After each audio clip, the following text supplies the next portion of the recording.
ಆತ್ಮಸ್ಥೈರ್ಯ ಇದ್ದರೆ ಮಾತ್ರ ಸಾಧನೆ ಮಾಡಲು ಸಾಧ್ಯವಾಗುತ್ತದೆ ಎಂದು ಹೈಕೋರ್ಟಿನ ಹಿರಿಯ ವಕೀಲ ಎಚ್.ಎಸ್. ಚಂದ್ರಮೌಳಿ ಅಭಿಪ್ರಾಯಪಟ್ಟರು. ಅವರು ಶನಿವಾರ ಸಂತೆ ಶ್ರೀ ವೆಂಕಟೇಶ್ವರ ಕಲ್ಯಾಣ ಮಂಟಪದಲ್ಲಿ ಅಂಕನಹಳ್ಳಿ ತಪೋವನ ಕ್ಷೇತ್ರ ಮನೆಹಳ್ಳಿ ಮಠದ ಅನಘಾ ಫೌಂಡೇಶನ್ ಮತ್ತು ಕೊಡಗು ಜಿಲ್ಲಾ ಸಾರ್ವಜನಿಕ ಶಿಕ್ಷಣ ಇಲಾಖೆ ಸಹಭಾಗಿತ್ವದಲ್ಲಿ ಸಿದ್ಧಗಂಗಾ ಶ್ರೀಗಳಾದ ಶಿವಕುಮಾರ ಸ್ವಾಮೀಜಿಯವರ ಸಂಸ್ಮರಣೆ ದಾಸೋಹ ದಿನದ ಅಂಗವಾಗಿ ಹಮ್ಮಿಕೊಂಡಿದ್ದ ಶನಿವಾರ ಸಂತೆ ಮತ್ತು ಕೊಡ್ಲಿಪೇಟೆ ಹೋಬಳಿಯ ಶಾಲೆಗಳ ಎಸ್ಎಸ್ಎಲ್ಸಿ ವಿದ್ಯಾರ್ಥಿಗಳಿಗೆ ಪರೀಕ್ಷೆ ಎದುರಿಸುವ ಕುರಿತು ನಾನು ಮತ್ತು ಪರೀಕ್ಷೆ ಎಂಬ ಕಾರ್ಯಾಗಾರವನ್ನು ಉದ್ಘಾಟಿಸಿ ಮಾತನಾಡಿದರು.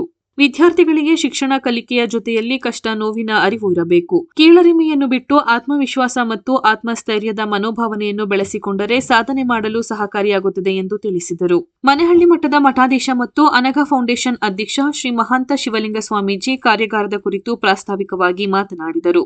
ಸೋಮವಾರಪೇಟೆ ತಾಲೂಕು ಕ್ಷೇತ್ರ ಶಿಕ್ಷಣಾಧಿಕಾರಿ ಕೃಷ್ಣಪ್ಪ ಮಾತನಾಡಿ, ವಿದ್ಯಾರ್ಥಿಗಳು ನಿರಂತರ ಅಭ್ಯಾಸಗಳತ್ತ ಗಮನ ಹರಿಸಬೇಕು. ಕೀಳರಿಮೆ ಬಿಟ್ಟು ಮಾರ್ಗದರ್ಶಕರ ಮಾಹಿತಿ ಸಲಹೆಗಳನ್ನು ಸದ್ಬಳಕೆ ಮಾಡಿಕೊಳ್ಳಬೇಕು. ಇದರಿಂದ ವಿದ್ಯಾರ್ಥಿಗಳು ಪರೀಕ್ಷೆಗಳಲ್ಲಿ ಉತ್ತಮ ಅಂಕ ಗಳಿಸಲು ಸಾಧ್ಯವಾಗುತ್ತದೆ ಎಂದರು. ಕಾರ್ಯಾಗಾರದಲ್ಲಿ ವಕೀಲ ಜಗದೀಶ್ ಮಾತನಾಡಿದರು. ಈ ವೇಳೆ ಸಂಪನ್ಮೂಲ ವ್ಯಕ್ತಿ ಎಚ್ ಸಾಗರ್, ಗ್ಯಾರಂಟಿ ಅನುಷ್ಠಾನ ಸಮಿತಿ ತಾಲೂಕು ಅಧ್ಯಕ್ಷ ಜಿಎಂ ಕಾಂತರಾಜ್, ಹಿರಿಯ ಪತ್ರಕರ್ತ ಎಸ್ ಮಹೇಶ್, ಶನಿವಾರ ಸಂತೆ ಕ್ಲಸ್ಟರ್ ಸಿಆರ್ಪಿಸಿ ಕೆ ದಿನೇಶ್ ಸೇರಿದಂತೆ ಮತ್ತಿತರರು ಉಪಸ್ಥಿತರಿದ್ದರು.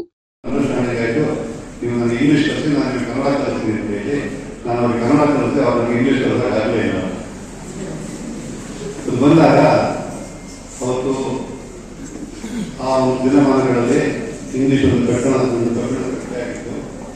ಆವಾಗ ನನಗೆ ಅವತ್ತಿನ ದಿವಸಗಳಲ್ಲಿ 90 ಜನರಲ್ಲಿ ಅಲ್ಲೂ ಕೂಡ 9 ಜನ ಇಂಗ್ಲಿಷ್ ಪಾಸಾಗಿ ನಾನು ಕೂಡ ಒಬ್ಬ ಆಗಿದ್ದೆ.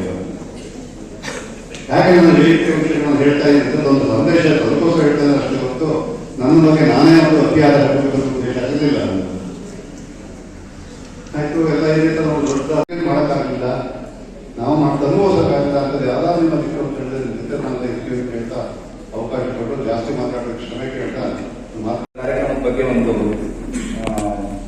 ಸಾಧಾರಣ ನಿಮಗೆ ಈಗ 10th ಎಕ್ಸಾಮ್ ಬಗ್ಗೆ ಒಂದು ಕುತೂಹಲ ಇದೆ, ಒಂದು ಭಯ ಇದೆ, ಒಂದು ಆಸಕ್ತಿ ಇದೆ, ಒಂದು ಪ್ರಯತ್ನ ಇದೆ, ಶ್ರಮ ಇದೆ, ಸ್ವಲ್ಪ ಚಂಚಲತೆ ಇದೆಯೋ ಹಾಗೆ ನಮ್ಗೆ ಇದೊಂದು ಮೊದಲನೇ ಪ್ರಯತ್ನ. ನನ್ನಲ್ಲೂ ಕೂಡ ನಮ್ಮಲ್ಲಿ ಒಂದು ನಿಮಗೆ ಈಗ ಆಗ್ತಾ ಇದೆ ಹಾಗೆ ನಮಗೂ ಆಗ್ತಾ ಇತ್ತು.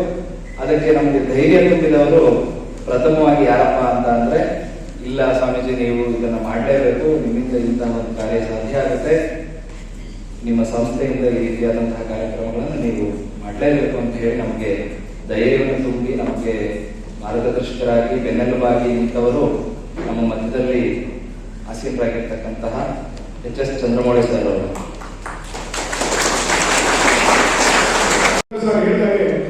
ಯಾವ ವ್ಯಕ್ತಿಗೆ ಆತ್ಮವಿಶ್ವಾಸ ಆತ್ಮಸ್ಥೈರ್ಯ ಇದ್ದರೆ ಅವರ ಜೀವನದಲ್ಲಿ ಏನ್ ಬೇಕು ಸಾಧ್ಯ ಮಾಡಲ್ಲ. ಸೊ ಹಾಗಾಗಿ ನಾವು ಕೀಳರಿಮೆ ಮನೋಭಾವನೆಯನ್ನು ಬಿಟ್ಟು ನಾವು ಸಹ ಯಾವುದೇ ಒಂದು ಪಟ್ಟಣದ ಅಥವಾ ಏನು ಬೆಂಗಳೂರು, ಮೈಸೂರು ಇತ್ಯಾದಿ ನಗರಗಳ ವಿದ್ಯಾರ್ಥಿಗಳು ನಾವೇನು ಕಡಿಮೆ ಇಲ್ಲ ಅಂತ ಒಂದು ಮನಸ್ಸಲ್ಲಿ ಇಟ್ಕೊಂಡು ನಿರಂತರವಾದ ಅಭ್ಯಾಸವನ್ನು ಮಾಡಿ ಶಾಲೆಗಳನ್ನು ಭೇಟಿ ಮಾಡಿ ಅದೊಂದು 10ನೇ ತರಗತಿ ವಿದ್ಯಾರ್ಥಿಗಳ ಕಲಿಕೆಯನ್ನ ಪ್ರತಿನಿತ್ಯ ಮಾನಿಟರ್ ಮಾಡ್ತಾ ಇದ್ದೀವಿ.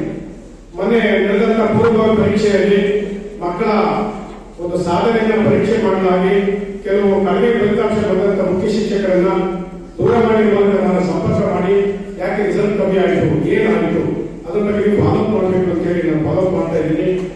ಈಗ ಪೂರ್ವಭಾವಿ ಪರೀಕ್ಷೆಯಲ್ಲಿ ನಮ್ಮ ಕೊಡಗು ಜಿಲ್ಲೆ ಏನು 4ನೇ ಸ್ಥಾನದಲ್ಲಿತ್ತು, ಈ ಒಂದು ಪರೀಕ್ಷೆಯಲ್ಲಿ 5ನೇ ಸ್ಥಾನಕ್ಕೆ ನಾವು ಕುಸಿದಿದ್ದೇವೆ.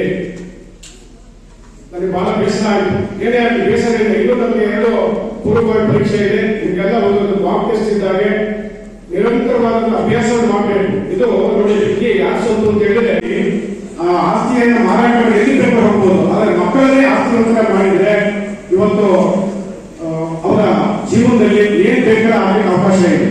ನೋಡಿ, ನಮ್ಮ ದೇಶದ ಸುಂದರ್ ಪಿಚೈ ಅವರು ಇವತ್ತು ಪಾಶ್ಚಿಮಾತ್ಯ ರಾಷ್ಟ್ರಗಳ ಒಂದು ಗೂಗಲ್ ಸಿಇಒ ಆಗಿ ಕೆಲಸ ಮಾಡ್ತಾ ಇದ್ದಾರೆ. ಅಂತ ಒಂದು ನಿಟ್ಟಿನಲ್ಲಿ ನೀವೆಲ್ಲ ನಮ್ಮ ದೇಶದ ಆಸ್ತಿಗಳಿದ್ದೀರಿ. ನೀವು ಅತ್ಯದ್ಭುತ ತಜ್ಞ. ಯಾಕೆಂದ್ರೆ ನಾ ಕಂಡಂತ ನನ್ನ ಜೀವನದಲ್ಲಿ ಕಂಡಂತ ಒಬ್ಬ ಒಳ್ಳೆ ಅತ್ಯುತ್ತಮ ವ್ಯಕ್ತಿ ಈ ಸಾಗರ್ ಅವರು. ನಾನು ಮೊನ್ನೆ ನೋಡ್ತೀನಿ ಇವ್ರು ಬರೀ ಡಾಕ್ಟ್ರು ಇಂಜಿನಿಯರು ಇದೇ ಕೊಡ್ತಾ ಇರ್ಬೋದು ಅಂತಂದ್ರೆ, ಮೊನ್ನೆ ಈ ಕೋಆಪರೇಟಿವ್ ಬ್ಯಾಂಕ್ನವ್ರನ್ನ ಹಾಕೊಂಡು ಟೀಚಿಂಗ್ ಕೊಡ್ತಾ ಇದ್ದಾರೆ ಹಾಸನದಲ್ಲಿ. ಅಯ್ಯೋ ಬ್ಯಾಂಕ್ ದೊಡ್ಡದು ಕೊಡ್ತಾರ ಅಂತ ಆಗ ನಾನು ಶರವಣ ಮಾತಾಡುವಾಗೆ ಶರವಣ ಬ್ಯಾಂಕ್ ಡಿಸಿಸಿ ಬ್ಯಾಂಕ್ ಡೈರೆಕ್ಟರ್ದಿಂದ ನಾವು ಸರ್ ಬ್ಯಾಂಕ್ ಸಹ ವಿಚಾರ ಗೊತ್ತಲ್ಲ ಅಂತ. ಹಾಗೆ ಈ ದವಸ ಭಂಡಾರ ಟೈಪ್ ಇವತ್ತು ಜ್ಞಾನ ಭಂಡಾರ ಈ ಭಂಡಾರವನ್ನ MBBS ಮಾಡಬಹುದು ಅಂತ ಯಾರಿಗೂ ಗೊತ್ತಿರಲ್ಲ. ನಿಮ್ಮಲ್ಲಿ ಎಷ್ಟೋ ಜನ MBBS ಮಾಡಬೇಕು, ಇಂಜಿನಿಯರ್ ಮಾಡಬೇಕು, ಲಕ್ಷಾಂತರ ಖರ್ಚಾಗುತ್ತೆ. ಏನು ಖರ್ಚಾಗಲ್ಲ. ನೀವು ಯಾವುದೇ ನಿಮ್ಮ ಒಂದು ಪೇರೆಂಟ್ಸ್ಗಳಿಗೆ ಯಾವುದೇ ಕಾರಣಕ್ಕೂ ನೀವು ಹೊರೆ ಹಾಕಬಾರ್ದು. ಅಂದ್ರೆ ನೀವು ಮುತುವರ್ಜಿ ವಹಿಸಿ ನೀವು ಓದಿ ನಿಮ್ಮ ಒಂದು ಜ್ಞಾನವನ್ನ ಸಂಪೂರ್ಣ ದಾರಿಯನ್ನು ಸಂಪೂರ್ಣ ಮಾರ್ಕ್ಸ್ ಅನ್ನು ಪಡೆದಲ್ಲಿ ನೀವು 1000 ಗಂಟೆಯಲ್ಲಿ ಡಾಕ್ಟರ್ ಆಗ್ಬೋದು, 1000 ಗಂಟೆಯಲ್ಲಿ ಇಂಜಿನಿಯರ್ ಆಗ್ಬೋದು, IAS ಮಾಡ್ಬೋದು, IPS ಮಾಡ್ಬೋದು. ಎಲ್ಲ ನಿಮ್ಮ ಶ್ರಮದ ಮೇಲೆ ಇರ್ತದೆ. ಏನೋ ನಾವು ಬಂದಿದ್ದೀವಿ, ಸಾಗರ ಮಾತು ಹೇಳ್ತಾರೆ ಕೇಳ್ತಾರೆ, ನಾವು ಹೋಗಿ ಮತ್ತೆ ಏನೋ ಮಾಡೋಣ ಅಂತ ಸ್ವಾಮೀಜಿಗಳಲ್ಲಿ ಒಂದು ಕೀಳ್ಬಿಟ್ರೆ ಏನು ಮಾಡ್ಲಿಕ್ಕೆ ಆಗಲಿಲ್ಲ. ದಯವಿಟ್ಟು